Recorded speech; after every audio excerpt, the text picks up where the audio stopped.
Okay, I'm going to talk about the quantum mechanical issues pertaining to neutrino oscillations.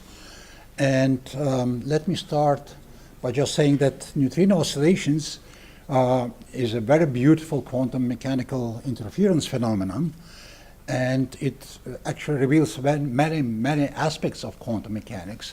And it owes its very existence to quantum mechanical uncertainty relations. And it is rooted in quantum mechanics in so many ways that it can actually be used to study quantum mechanics. You can study quantum mechanics by studying neutrino oscillations. There are many examples of oscillations which can be found even in textbook of quantum mechanics. If you have, for example, a two-level system with two stationary states, the evolution with time is given by simple phase factors. So the modulus of each of them is time independent. That's why they are called stationary. And there's no evolution in them. However, if we create a state which is a linear superposition of the two, then the evolution of such a state has a more complicated nature. And after a while, the probability that the system becomes in the same state oscillates with time. That's a famous example. And exactly in this way, neutrino oscillations were described in the early papers on neutrino oscillation by using stationary states. As I said, it's a very beautiful and apparently simple quantum mechanical phenomenon. However, if we start looking at it more carefully at a deeper level, we find that there are many subtle and even paradoxical issues related to quantum mechanics.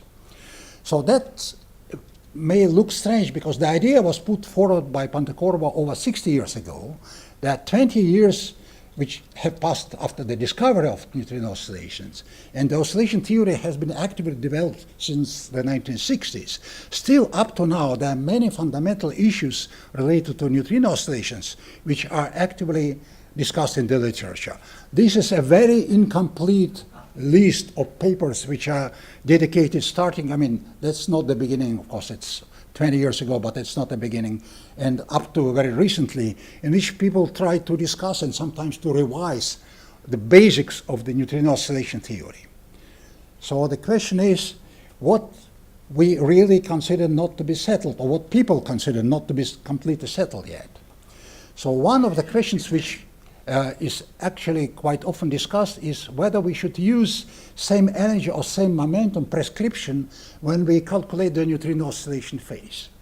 Do we assume that all the neutrinos composing a mass eigenstate neutrinos composing a given flavor state have same energy or same momentum? Okay. Can we use, the next two questions are related to the first one. Can we use plane waves or stationary states to describe neutrino oscillations? Should we consider evolution of neutrino system in space or in time? Next question is, do the oscillations contradict energy momentum conservation? At some level, it may appear that they do. Okay? Under what conditions can the oscillations be observed? This is the coherency issues. What is the role of quantum mechanical uncertainties in neutrino oscillations? Do we really need the wave packet picture of neutrino oscillation? So can we avoid it?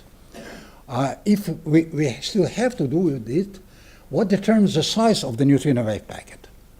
When the oscillations are described by universal probability, by this I mean a probability like the standard oscillation formula depends only on the neutrino energy and the distance traveled by neutrinos. It doesn't depend on the production process and on the detection process.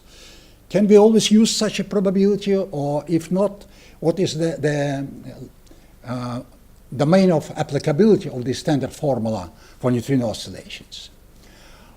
Then, if we use the wave packet picture, it turns out that there is some problem with the normalization of the oscillation probability. We have to impose it by hand by imposing unitarity property on neutrino oscillation probability. So, can we understand why it happens, and can we avoid this ad hoc procedure? Next questions are related to so-called charge lepton oscillations, a question which is very often raised. Why do we say that charge leptons are produced in charge current interactions as mass eigenstate and neutrinos as flavor states, which are superposition of mass eigenstate? Why not the other way around? Or why not all of them are superpositions of mass eigenstate? Next, related questions, do charged leptons oscillate? Then, still a related question. In order to consider neutrino oscillation, we have to know the initial flavor composition of the produced neutrino state. For example, if we consider a pion, which can decay into muon and muon neutrino, or electron-electron neutrino, we have to know what was the initially produced neutrino. But normally we don't detect the charged lepton which is associated with the production of neutrino. So would the oscillation be observable, or should they be observable, if we don't know which charged lepton is produced? Okay? Certainly I will not be able to go through all these questions, but I'll try to go through some of them and maybe use the question session to answer other questions. Okay?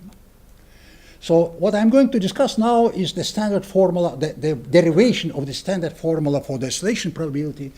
Here is given in a compact form, here is in a more detailed form. And usually the way to calculate this until relatively recently was the following. We assume that the initially produced state is a flavor state, which is a linear composition of mass eigenstate. Then after time t and at a position x from the neutrino birth point, the evolved state is given by this expression. So each mass eigenstate just picks up some phase factor, where this is the phase is given by this expression. And then we project the evolved state onto the initial or some other flavor state, take the square modulus, and that's the probability. Now, this means that we have to calculate the difference of the phases here, the phase, oscillation phase, actually, which is given, I omit the indices for the mass eigenstates. So this is defined only for pairs, or certain pairs of mass eigenstate. It's given by this expression. So how do we calculate it? Usual ways of finding the result, until at least recently, was the following. Either we assume same momentum or we assume same energy. We assume that all the mass eigenstate composing the given flavor state, for example, have the same momentum. Then this term is 0, and for this term we immediately, using the relativistic nature of neutrino, we'll immediately find the energy difference like this, and the phase is just multiplied, this difference multiplied by the time. Okay? So we get the standard oscillation phase. Next thing is that we normally detect, measure neutrino oscillation distance, not time. So we have to go from time to space in some way. And usually we say that this is just t equal to x, and justify it by saying that neutrinos we deal with are normally relativistic. So no problem, okay. We substitute x for t, and we get the standard formula for neutrino oscillations. Another possibility, okay, is assuming that neutrino states have same energy. Then this term is absent. We only have this term. Again, we use this relativistic formula, and we get the momentum difference like this. And here we don't need any conversion from time to space. And we again get the standard formula for neutrino oscillations. So these two methods of derivation of neutrino oscillation probability are very simple and transparent, and allow us to quickly arrive at the desired result. And the trouble with them is they're both actually wrong. So there is no reason whatsoever to expect that neutrino mass eigenstate composing a given flavor state has either same energy or same mass.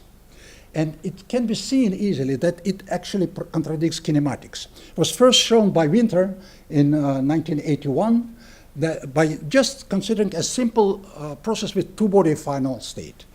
Electron capture. He considered electron capture. Later, Junte and collaborators considered, Junte and Kim in this case, considered pion decay. So the most simple case is two-body final state. So if you just use the energy and momentum conservation, you can find that, for example, for pion decay at rest, the energies of mass eigenstate neutrinos are given by this expression, and momenta are given by this expression.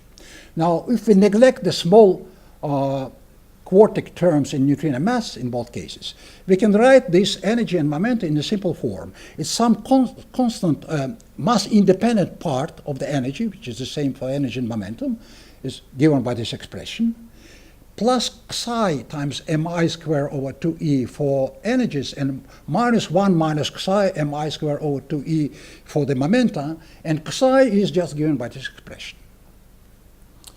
Now, if psi is 0, this would be same energy situation. If psi is 1, this would be same momentum situation.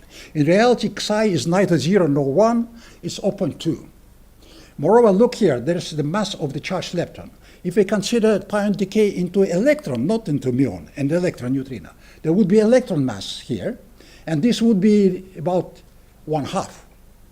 So instead, 1/2. So instead, this will be 0, this will be 1/2 multiplied by 1. So instead of 4.2, we will have exactly the situation in between of same energy and same momentum. Neither one nor another. Okay? So we see that, these two assumptions actually contradict energy momentum conservation. Moreover, they are not Lorentz invariant. If we find, for example, some Lorentz frame in which two energies are the same, then in another frame they will not be the same. Okay?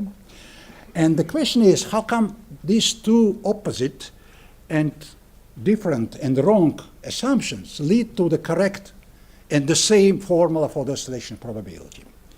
And what we should actually do, how to calculate correctly the neutrino oscillation probability. These simplifying assumptions which were used were justified for pioneering papers, which just introduced the idea of neutrino oscillations. However, it doesn't mean that we should use this way of deriving the oscillation probability even now. Now, what was wrong with this derivation? First, it was based either on the plane waves or on the stationary states. If we assume that neutrinos have same momentum, this would mean that we assume momentum to have a well-defined value, well-defined quantity. This would mean that we deal with plane waves, but plane waves are completely delocalized in space. So if we use plane waves, we even cannot define the baseline for experimental, because we need to define the region where neutrinos are produced, the region where neutrinos are detected, and these are two separate regions. If we use plane waves, they have the same probability all over the space. Moreover, if we just use the probability derived in this plane with these plane waves at face value, the probability depends only on time. So if we don't do anything else, this would mean that we can put our detector just next to our source and just wait. We don't need a far detector in this case. Now, people say, of course, that's not correct. We have to go from time to space. And that's this formula, which is justified by the fact that neutrinos move with nearly velocity of light. But that's not the most important assumption here. The most important assumption is that neutrinos are moving along the classical trajectory, which means that we assume neutrinos to be point-like objects. And point-like object is something which is absolutely opposite to the plane wave. So we use two contradictory notions in this way. If we use stationary state, we will never be able to describe a situation in which neutrinos are produced at a certain time and detected at some other time. Okay, so next thing which tells us that we need something on top of the plane waves. We used to calculate the cross-sections or production rate for all processes, not just neutrinos, by using what is called the generalized Fermis-Goldner rule, the well-known formula which everybody knows in this audience, I'm sure. So when we use this formula, for example, to describe to calculate the flux of produced neutrinos, we assume that the momenta of all particles have well-defined values, which means that they are plane waves.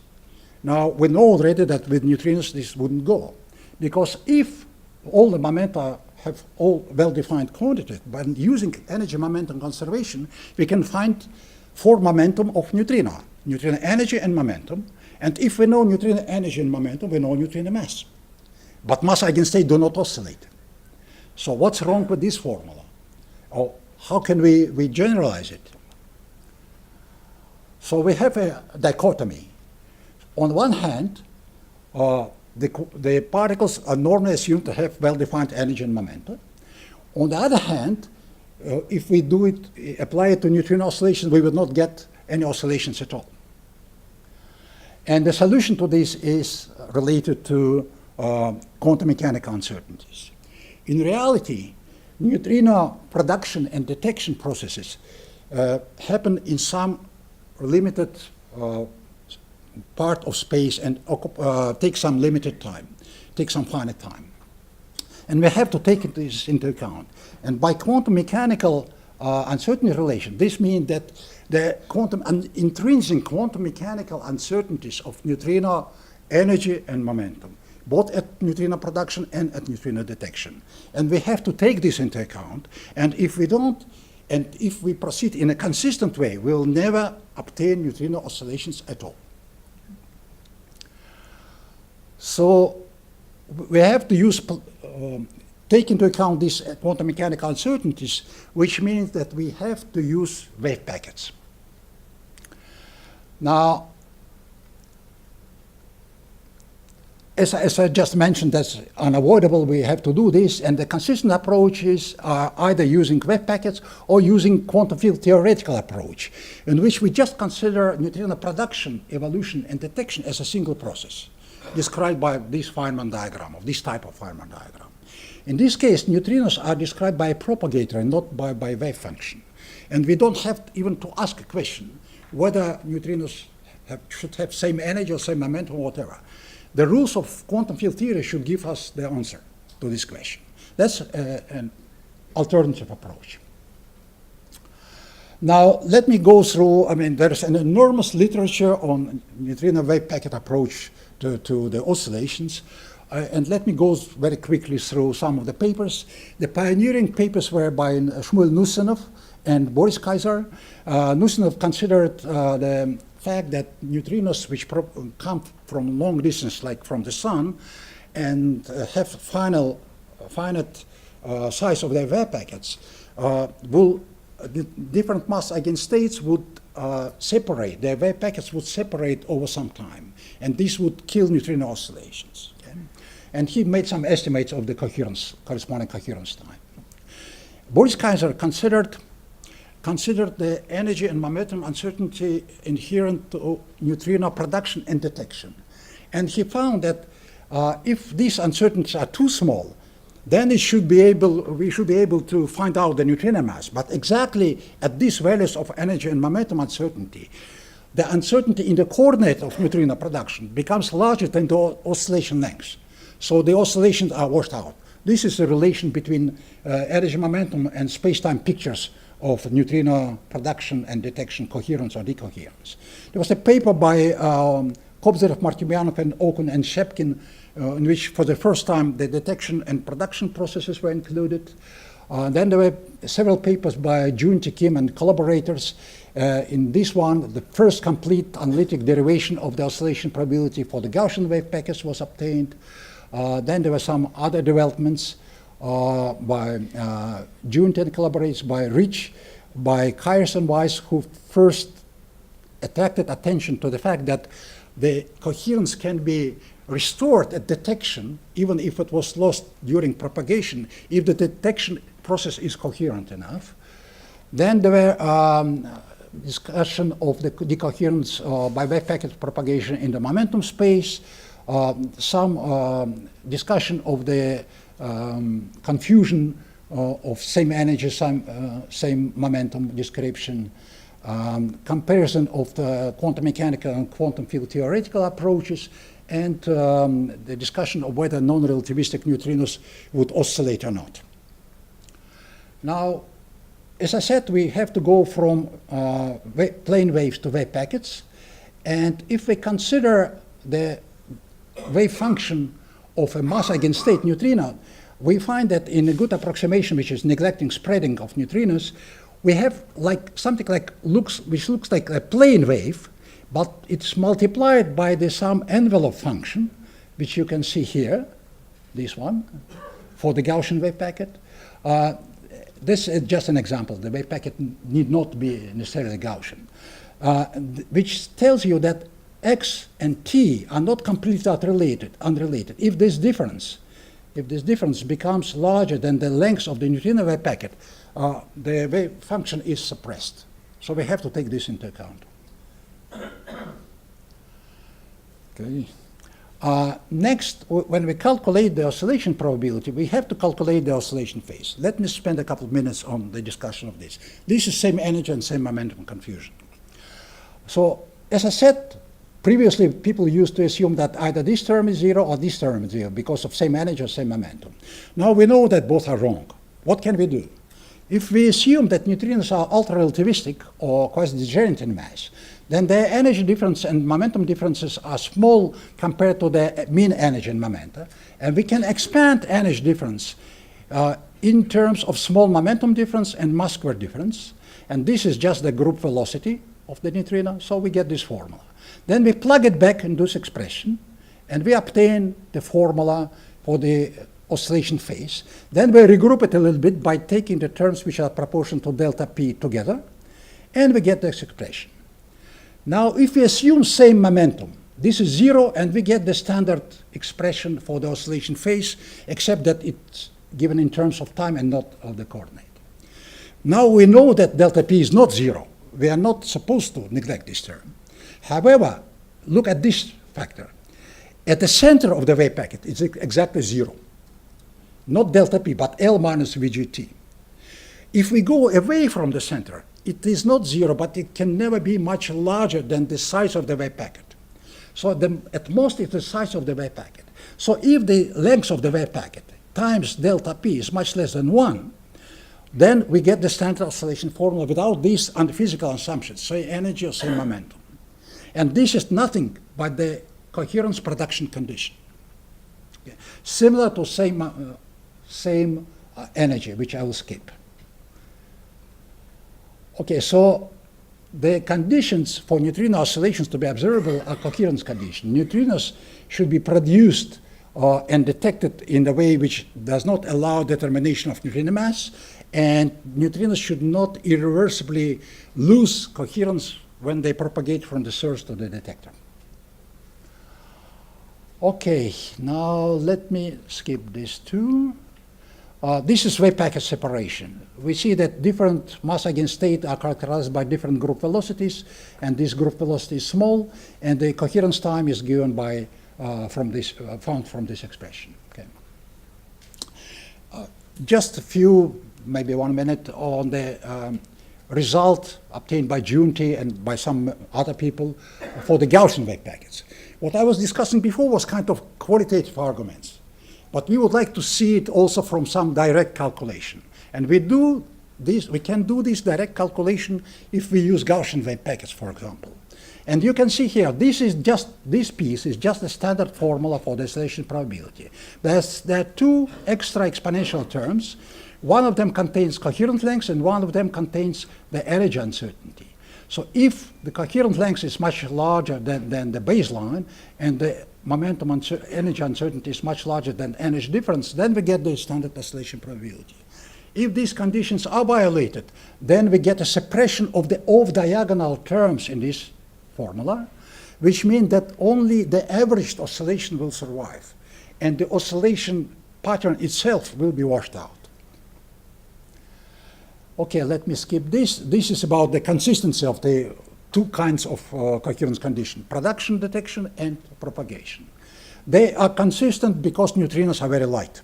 They may be inconsistent if some of the neutrino species are heavy, like it may happen for sterile neutrinos. So we should be careful when we discuss oscillations into relatively heavy neutrinos, like sterile neutrinos may be. Even 1 electron volt neutrino may be, in some situations, heavy from this point of view. Okay, let me rush through this. Just one last thing I want to discuss, maybe 2 more minutes. The universal formula for the oscillation probability. The operational definition of the oscillation probability is that we take the total rate of the process and we divide it by the flux of neutrinos and by the detection cross-section, and we find the propagation or the oscillation probability. But in order for this to be true, we have to assume that the total probability of the neutrino production, propagation, and detection factorizes into these 3 terms. If it does not, then even the notion of oscillation probability is not well defined. We have to consider the probability of the process and the whole of the whole, and of course we cannot define the process-independent oscillation probability. Now, it's easy to show, for which I don't have time, maybe some questions will be asked, that the conditions for this factorization are exactly the conditions for the observability of neutrino oscillations and for the standard formula for neutrino oscillations to be valid. Okay, now just summary out of 2 or 3 slides very quickly. The standard formula for the oscillation probability in vacuum is stubbornly robust. It's very difficult to go beyond the domain of applicability of this formula to get some corrections for them which may be observable. And it's valid if neutrinos are ultra-relativistic or maybe even non-relativistic but quasi-degenerate in mass. The same formula is valid for this case. And the coherence conditions are satisfied. It also gives the correct answer if we have a complete decoherence, because in this case we have averaging of oscillation. If we just take the standard formula and average out all the oscillations, we get the correct result for complete decoherence. And the only situation in which it is not valid is when we have partial decoherence, which is not easy to realize in practice. Okay? So let me skip some slides about quantum mechanical versus quantum field theory description and finish here. Neutrinos have given us and still give us a lot of surprises. And at many stages, it turned out, it appeared to us that the theory of neutrino oscillation is complete and finished, nothing to be done. And it turned out to be wrong. So the question is whether we're in the same situation now. Okay. Thank you.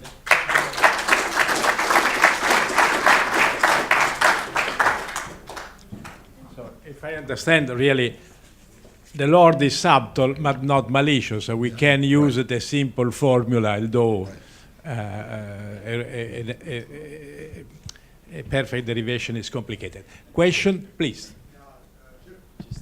Yeah, Jim Rich, Sackley. Could you comment on the measurability of the coherence of a neutrino packet? There's been some discussion about that in the literature. About what, sorry? About the measurability of the coherence length of the wave packet.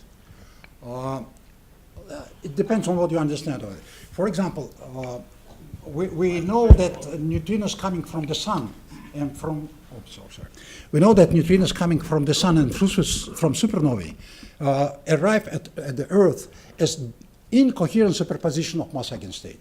So in a sense, it's already measurability. So we see the effect of decoherence. On the other hand, the very fact that the old reactor neutrino experiments at short distances didn't observe any trace of neutrino oscillations is an experimental confirmation of the fact that the neutrinos were produced and detected coherently. Because if they weren't, we would see a suppressed signal even at 0 distance. So old reactor experiments has given us an experimental confirmation of coherence.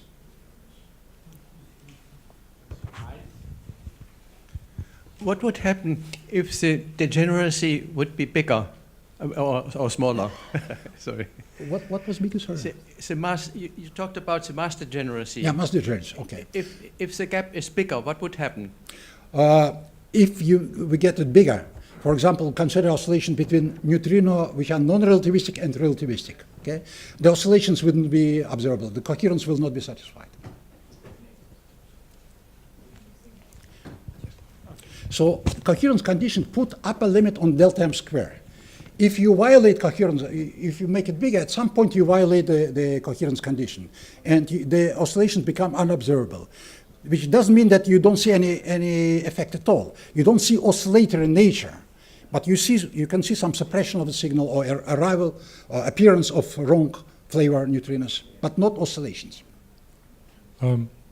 Lukatos from Sackley. What is the advantage of the quantum field treatment? You said you find the same result and maybe less contradictions. Yeah. Well, actually, the advantage is rather modest. The results of quantum field theory do not contradict quantum mechanics, but they allow us to improve quantum mechanical treatment. For example, in quantum mechanical treatment, you have to postulate the shape of the neutrino wave packets. In quantum field theory, you can derive it. If you know the wave functions of all particles which participate in neutrino production, you can just derive analytically the shape of the neutrino wave packet. You don't have to postulate whether it's Gaussian or something else. Another thing is the normalization issue which I mentioned.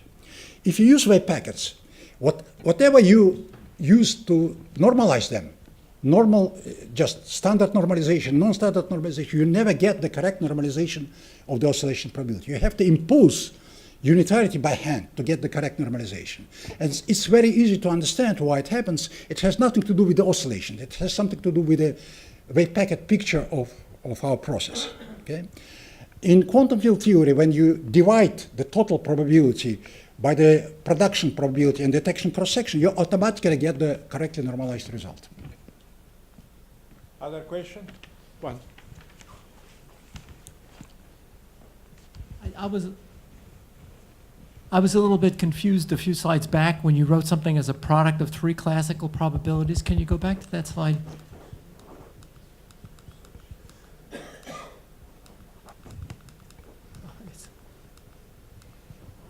Yeah, I always thought that the quantum mechanical probability was the square of an amplitude. Yes. So, but why do I have to multiply three classical quantities together to get this? No. You're already assuming that these three quantities exist by themselves. We never measure directly the oscillation probability. We measure the number of events, which means that the cross-section is already involved, and we take into account, we assume something about the flux of neutrinos, the spectrum and flux, which means that you assume already something about the production process. But I mean, in principle, you're the expert here. In principle, you're not forced into a classical probability until you've made some sort of observation. So why isn't simply an amplitude that I square at the end to get the total rate? I think you're mixing up with the notation. It's a flux times probability times cross-section. Yeah, this is the flux, essentially. The production, this is the flux. I think it's from there. Yes, suppose I ask a concrete question. Yeah. We're looking for a stellar neutrino of 100 electron volt mass, Yeah. and it's coming from a pion decay. How long will it take for how many oscillation lengths, how many oscillations will you observe before it becomes just mixing? I think for the production decoherence you are safe in the terrestrial experiments, but for propagation decoherence, for separation of wave packets, you're safe. But for production decoherence, you have to check which particular process. It's pion decay probably, yeah? I'm asking. Pion decay. I'm asking precisely that question. Pion decay. Pion decay, yeah? Are you interested in the production decoherence or propagation decoherence, or any of them? I think I could. Okay.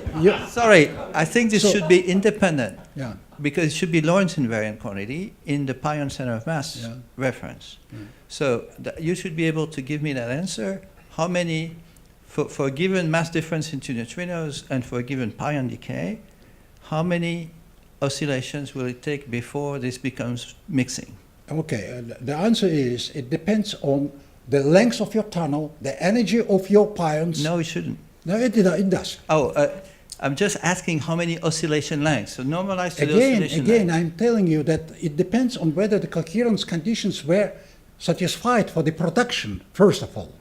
So there was a paper by Smirnov and Hernandez, and later by Smirnov, Hernandez, and myself, in which the question of oscillations into a relatively light sterile state, in particular in the accelerator experiment, was discussed.